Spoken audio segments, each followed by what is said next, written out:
Erem, aslında bu bölümde senle önce uluslararası basında nasıl görüldü bunu konuşmak istiyorum. Çünkü açıklama yapıldığı andan itibaren 27 Şubat'ta tüm dünyanın gözü aslında o salondaydı. Elite World Otel'de Önder Apo'nun yaptığı tarihi açıklamanın yapıldığı salondaydı ve birçok da aslında basın örgütü ve gazeteci de orada hazır bulundular. Ekranda da şu anda izleyenlerimiz görüyorlar.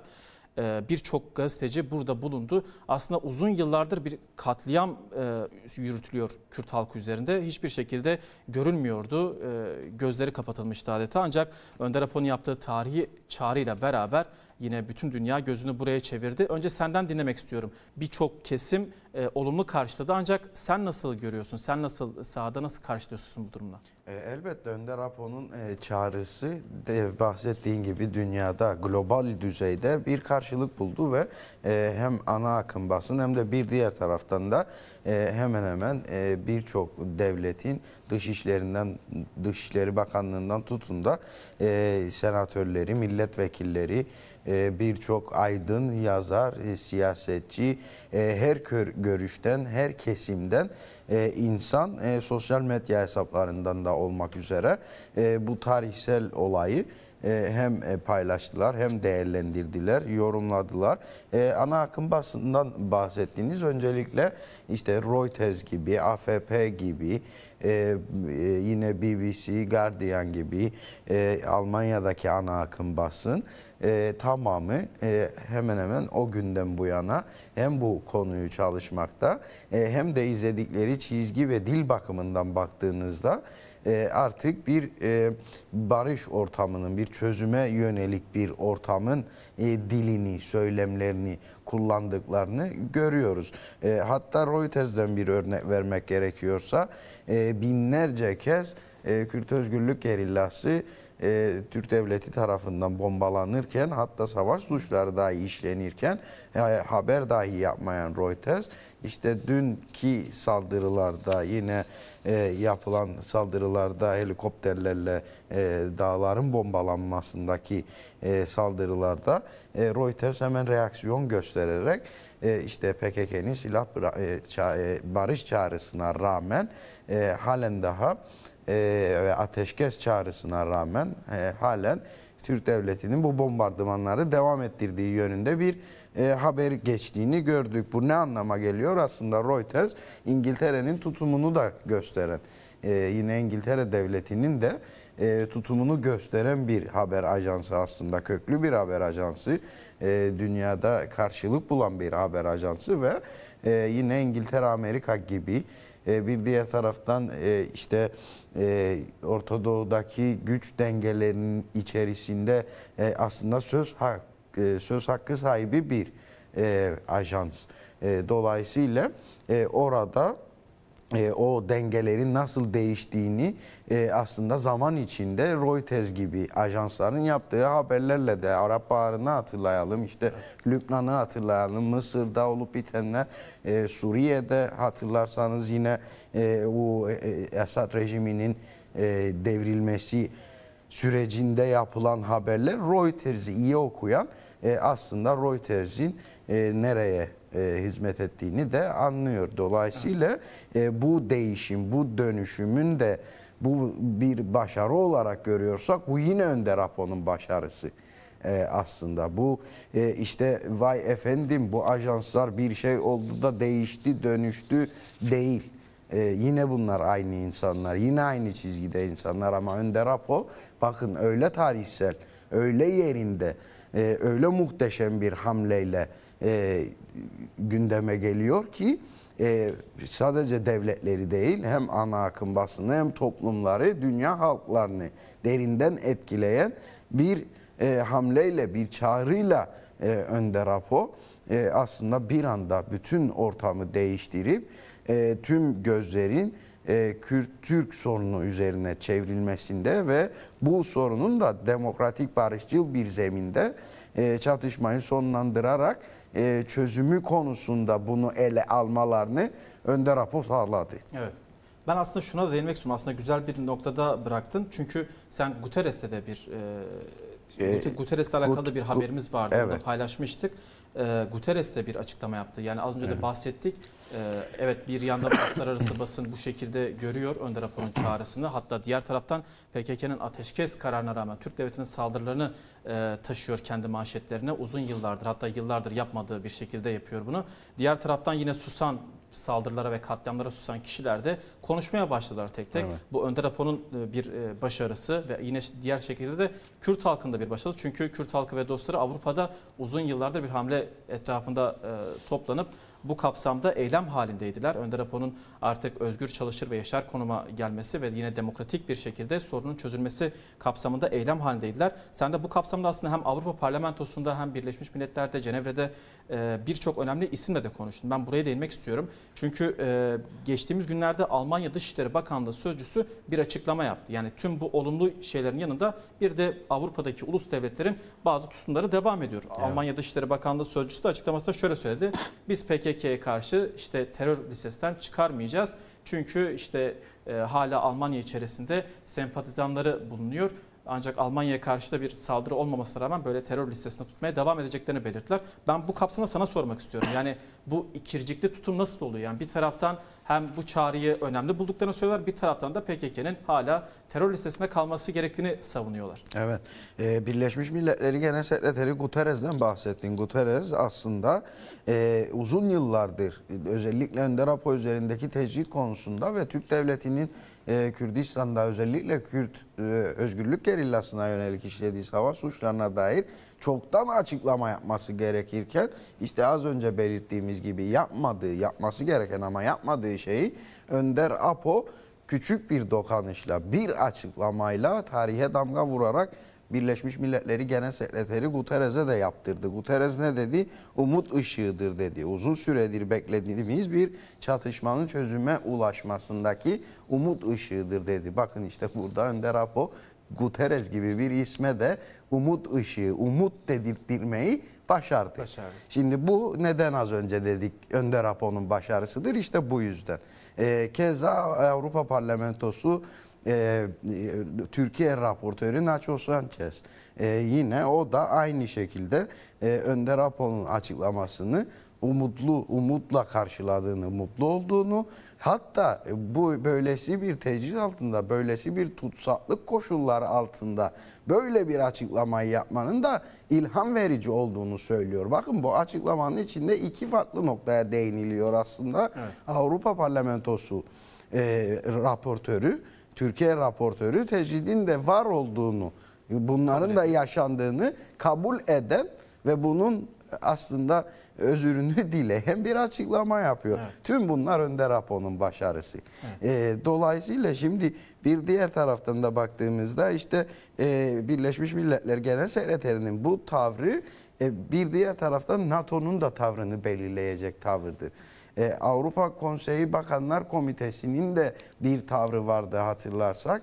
Özellikle en son yaptıkları 2024'ün son toplantısında Türkiye'ye yönelik Kurban grubuna ilişkin umut hakkı kavramını, umut hakkı uygulamasını gündeme getirmezse yaptırımlar uygulanacağını, ara karar alacağını buradan hatırlatmamız gerekiyor. Bu senenin ortasında belirtmişler. Tabii bunlar şimdi yasal süreçler bu. Yani bundan sonra izlenecek aşamalar ne diye konuşacaksak bu işte Avrupa Konseyi Bakanlar Komitesi'nin ara kararı söz konusu. Avrupa Birliği, Türkiye'nin Avrupa Birliği'ne girme süreci, dondurulan bir süreci söz konusu. Bunun yeniden gündeme gelmesi söz konusu. Türkiye'deki insan hakları, yine tutsak koşullarının hakları, kadın hakları, özgürlükler, eşitlik, demokrasi, tüm bunlar gündeme gelecek. Avrupa'dan gelen açıklamalara da baktığımızda hem Avrupa devletleri, işte Almanya'nın Dışişleri Bakanlığı sözcüsünden bahsettiğiniz, ona gelmek için aslında bunu anlatıyorum.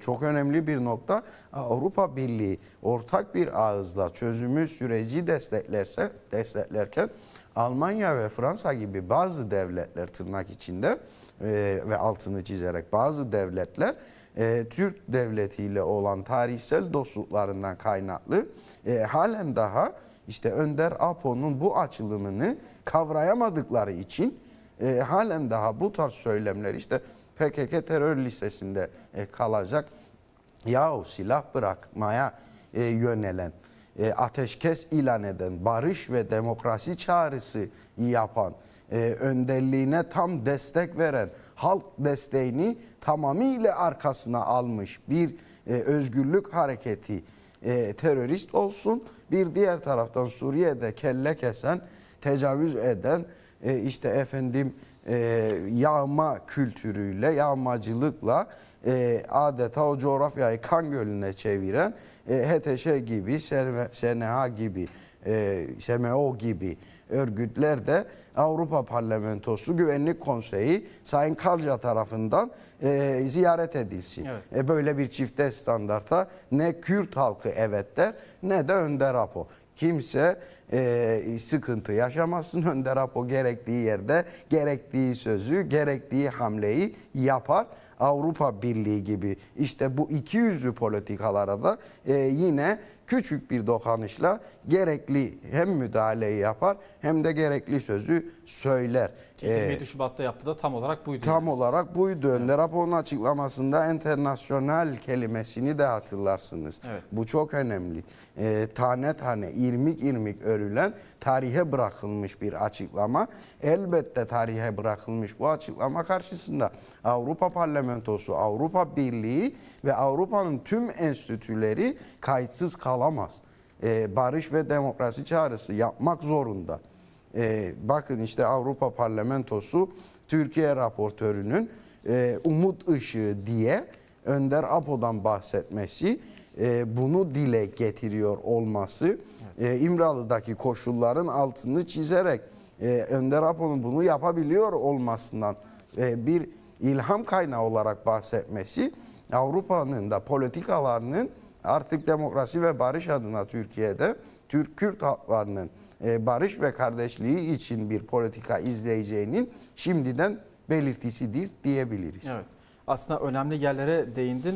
Hem ikiyüzlü davranışa, ikiyüzlü politikalarına değindin Avrupa'nın. Bir yandan da Önder Apo'nun tarihi başarısına değindin. Çünkü kimsenin konuşmadığı bir ortamda, herkesin yüz çevirdiği, katliamların görmezden gelindiği bir ortamda Önder Apo'nun yaptığı tarihi açıklamayla beraber yüzyıllardır Orta Doğu'da, hatta dünyada halklara kan gölünü reva gören bazı devletlerin de açıklama yapmaya zorladı ki bunlardan bir tanesi de ABD'ydi. Amerika Türk Devleti'nin NATO müttefiki, en büyük müttefiklerinden bir tanesi. Onlar da çağrının yapıldığı ilk günden Beyaz Saray tarafından bir açıklama yaptılar. Onlar da çağrının önemli olduğunu belirttiler. Yine diğer taraftan da umarız Kuzey ve Doğu Suriye'deki müttefiklerimiz konusunda da Türk Devleti artık tehditlerine veya da diğer şekilde endişelerine yer bırakmaz şeklinde bir açıklama yapmışlardı. Evet. Aslında buradan da şuraya bağlamak istiyorum. Şimdi bu açıklamanın etrafında bir yandan da Kuzey ve Doğu Suriye'ye de saldırıları devam ediyor. Aslında gece saatlerinde çok daha önemli konular yaşandı. Çünkü Türk Devleti kendi askerlerini Laskiye bölgesine gönderdi. Dün Laskiye'de ve Tartus bölgesinde Alevilere dönük büyük bir katliam girişimi yaşandı. Arada bir çatışma da yaşandı. HTŞ'li 16 askerin öldüğü de belirtiliyor. Diğer taraftan birçok Alevi sivilin de katledildiği belirtiliyordu. HTŞ yapılacak bir şey olmadığını gördü ve Türk Devleti'nde direkt yardıma koştu. Askerlerini gece saat 1 sularında Ahmet saatiyle Laskiye'ye doğru gönderdi. İdlib'den Laskiye'ye doğru gönderdi. Ben aslında buraya değinmek istiyorum. Bir taraftan bunlar oluyor. Diğer taraftan da İsrail'de güney taraftan yine Şam'ı tehdit ediyor. Yani Orta Doğu'da yeni bir savaşın hamlesi de başlatılmış olur. Ve Önder Apo tam böyle bir noktada böyle tarihi bir açıklama yaptı. Ben burada şunu sormak istiyorum. Avrupa buraya nasıl bakıyor? Suriye bölgesine, Kuzey ve Doğu Suriye'ye nasıl bakıyor? Senin konuştuğun, görüştüğün önemli şahsiyetlerden önemli açıklamalar yapıldı. Biz de paylaşmıştık ama senden ne demek istiyoruz? Önder Apo oyunu bozdu. Önder Apo kapitalist, emperyalist düzenin Orta Doğu'da kan dökmesi çarkına çomak soktu. Evet. Adeta yaşanan bu oldu. Bu savaşların durdurulması, demokrasi ve barış ortamının gelişmesi için Önder Apo'nun yaptığı hamle çok yönlü bir hamle ve çağrı. açıkçası. Az önce Almanya'dan bahsettik. Ve işte PKK'nin terör listelerinden çıkarılması konusuna baktığımızda Almanya'nın Orta Doğu'daki en yakın dostlarından biri Türkiye ve Türk devleti dün gece Alevi katliamları yapmak üzere askerlerini gönderdi HTŞ'ye. Yani bir baktığınızda bir terör örgütüne destek sağlama amaçlı ve ondan destek almak için bakın Almanya'nın ittifakı Türkiye devreye giriyor. Peki bunun demokrasi, barış neresinde? Evet. Bunu sormak lazım, bunları iyi görmek lazım. Bu işte böylesi derinlemesine düşündüğümüz zaman gerçeği görüyoruz. Yani Almanya gibi, Fransa gibi, İngiltere gibi bazı devletlerin yine Orta Doğu'da Türk devletini maşası haline getirmiş emperyalist güçlerin Orta Doğu'daki hayal ve emellerinin o kadar da halkların çıkarlarına yönelik olmadığını görüyoruz. Evet. Ve bunu açıkça görüyoruz. Orta Doğu'daki kandan ve savaştan beslenen en büyük devletlerden biri Almanya. Türkiye'nin en büyük silah tüccarı kim? Almanya'da Rheinmetall. Yine Türkiye'nin şu anda global düzeyde en çok silah satan, Türkiye'nin en çok silah satın aldığı devletlerden biri kim? İngiltere, BAE Systems. Evet. Niye Almanya sürekli anti PKK propagandası yapıyor? Niye Almanya barışı, demokrasiyi desteklemiyor? Niye İngiltere halen bu konuda derinlemesine güçlü bir açıklama yapmış değil? Savaştan, kandan, silah satmaktan, yine Orta Doğu'daki kirli emellerine yönelik hizmet etmesi için hem Türkiye'yi maşası haline getirmiş hem de Orta Doğu içerisindeki bazı terör gruplarına, aşırı ekstremist grupları da besleyerek Kürt halkına karşı Önder Apo'nun özgürlükçü, demokratik anlayışına karşı savaştırmaya çalışan güçlerden bahsediyoruz. Evet. Dolayısıyla işte bu bağlantıyı kurmak aslında birazcık yaşananları gözlemleyip biraz da tarih bilgisiyle harmanladığınızda elbette Almanya gibi devletlere bu kirli planlarına yönelik de yine Önder Apo'nun bu çağrısı adeta bir tokat niteliği taşıyor. Evet. Dolayısıyla Avrupa'da şu anda bu az önce bahsettiğimiz ikiyüzlü politikalardan biraz daha uzaklaşıp daha somut, daha net, daha demokratik, daha insancıl politikalar geliştirmek zorunda kaldı Önder Apo'nun bu açıklamasından sonra. Dolayısıyla az önce de belirttiğimiz gibi bu açıklama sadece Kürt halkına veya Türk halkına, Türk devletine, Kürt meselesine yönelik bir açıklama değil, çağımızın global düzeyde demokrasi manifestosu olarak nitelendirilmelidir. Tarihsel bir olaydır. Dolayısıyla Önder Apo'nun bu açıklamasının ardından da devletlerin aldığı pozisyonlara göre buna bağlı ana akım basınından tutun da işte Guterres gibi Avrupa Parlamentosu Türkiye raportörü Nacho Sanchez gibi Avrupa Konseyi Bakanlar Komitesi üyesi Laura Castel gibi bu isimler önemli isimler. Bu isimler de elbette barış ve demokrasi yönünde çağrılar yapacaktır. Dolayısıyla iyi anladığımız zaman, iyi kavradığımız zaman Önder Apo'nun çağrısının hem Avrupa'yı hem dünya politikasını Avrupa'nın ve yine NATO ile Birleşmiş Milletler, yine Amerika da buna dahil olmak üzere Orta Doğu politikalarında büyük ve köklü bir değişime götürmek zorunda bıraktı. Evet. Önder Apo'nun bu açıklaması bu büyük ve köklü değişimde barışçıl ve daha demokratik bir zemin üzerinde olacak şekilde bunu yaptı Önder Apo. Bu yüzden tarihsel bir başarı. Evet. Aslında konuşulacak çok daha fazla başlık var ancak süremizin sonuna geldik Kerem. Aktardıkların çok değerliydi. Çok teşekkür ederiz. Yine son bir söyleyecek sözüm varsa senden dinleyebiliriz. Teşekkür ederim. İyi yayınlar. Biz teşekkür ederiz. Evet değerli izleyenler, Erem Kansoy bizlerle de gazeteci arkadaşımız dünyanın Önder Apo'nun yaptığı tarihi açıklamaya nasıl yankılandı, nasıl baktığını değerlendirdi, açıklamalarda bulundu.